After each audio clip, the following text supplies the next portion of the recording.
It's time to review Spyro: A Hero's Tale for the Xbox. A lot of people have said that after the PlayStation 1, Crash and Spyro started to suck ass. But do I believe this myth?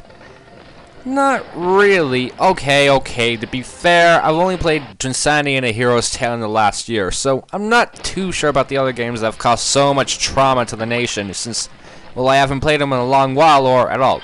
So just leave the hate comments at the door, alright? So, the story of the game is that an exiled dragon elder named Red has returned to the dragon realms to corrupt the land with dark gems which pollute the land and summon evil tentacles of doom! So, as you'd expect, Spyro gets wind of this via the professor and goes off to stop Red. But Red knows about this and recruits Ganasty Gnorc from the first game as well as his army of Gnorcs. And if you're wondering what Gnorcs are, it's basically an orc with the temper of a gnome. A deadly combination. As well as that, he's also recruited a mermaid with a terrible pun of a name, Ineptune.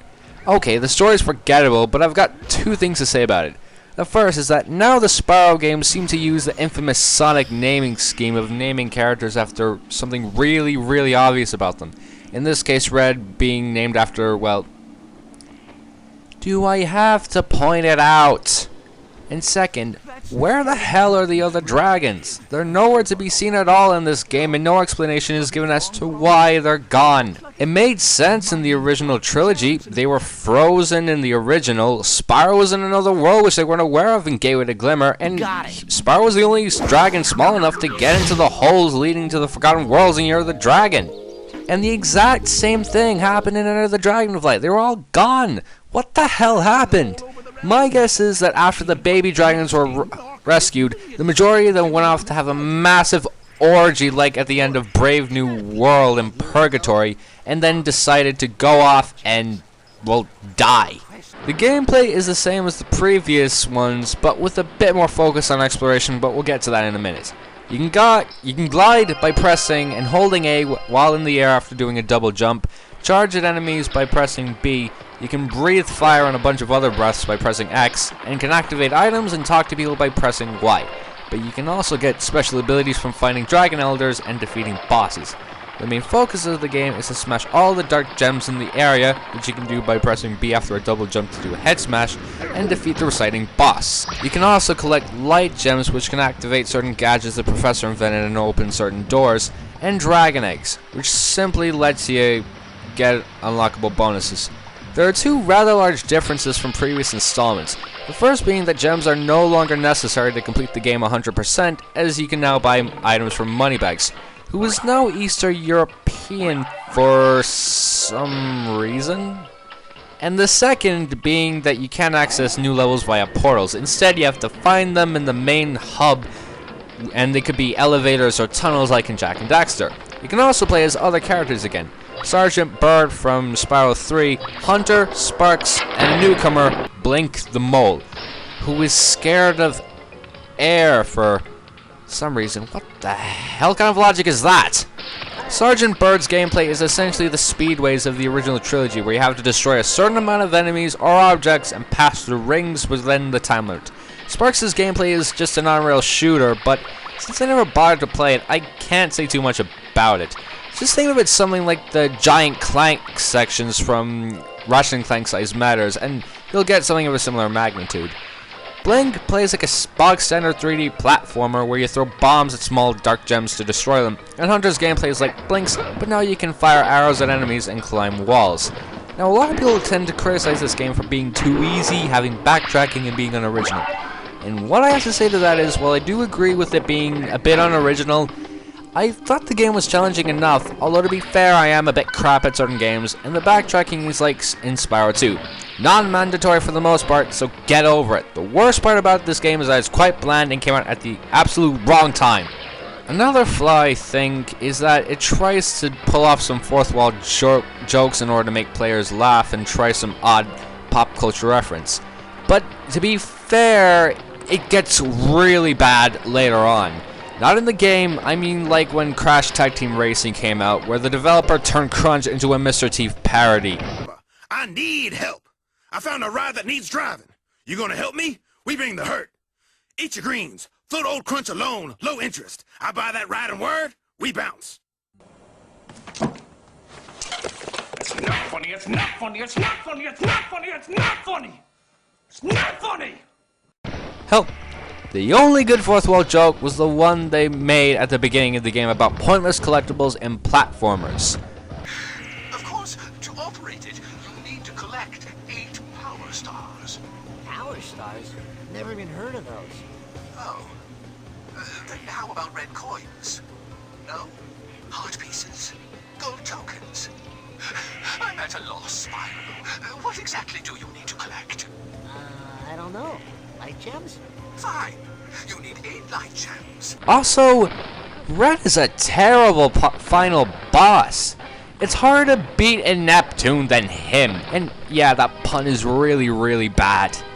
Now, the music in this game is a mixed bunch, considering that Stuart Copeland isn't composing this time.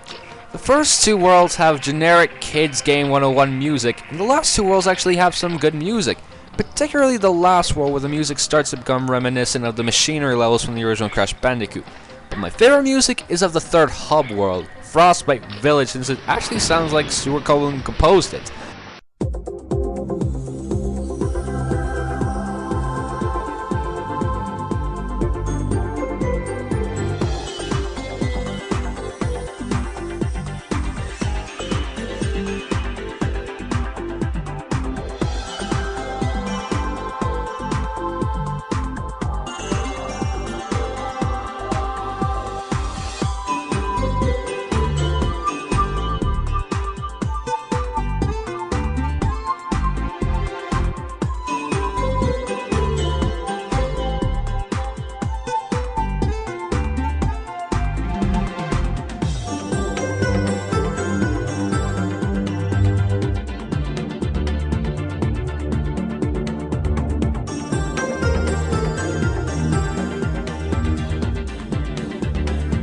I actually like the gameplay of the other characters. Some people will say it's not as good as Spyro 3, but since I haven't played Spyro 3 in years, I can't say anything about it. But I do like it. I really love going back to Speedway-like levels again, even though I only played it like once. And Blink's gameplay was average, but enjoyable. And Hunter, well, first off, it's Hunter! Playing as Hunter for the first time is awesome. Second, he is not as useless as he was in Enter the Dragonfly, thank God. And 3, when you play as him in the third world, he fights undead knights. How awesome is that? My favorite world in the game is the last one, since it felt a lot like the Gnorc levels at the end of the original game, where the levels begin quite linear and all you have to do is get certain items and run like hell to the end. But the best part of the game, I thought, was killing this enemy from the last world. I don't know what it's called, and I don't intend to find out what it is. As well as that, it's just Microsoft Paint, since I couldn't find an image on the internet. But what do you notice about them?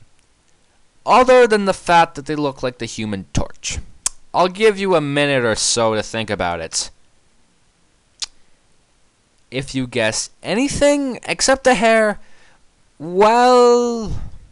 Wrong, wrong, wrong, wrong. Wrong, wrong, wrong, wrong. You're wrong, you're wrong, you're wrong. So you get nothing. You lose. Good day, sir. If you're wondering why the hair is the correct answer, it's because it makes them look like Jedward. And killing things that look like Jedward is frigging awesome. Oh, and if you're wondering how I feel about Ireland not winning this year's Eurovision, well, I think Father Jack Hackett from Father Ted put it best.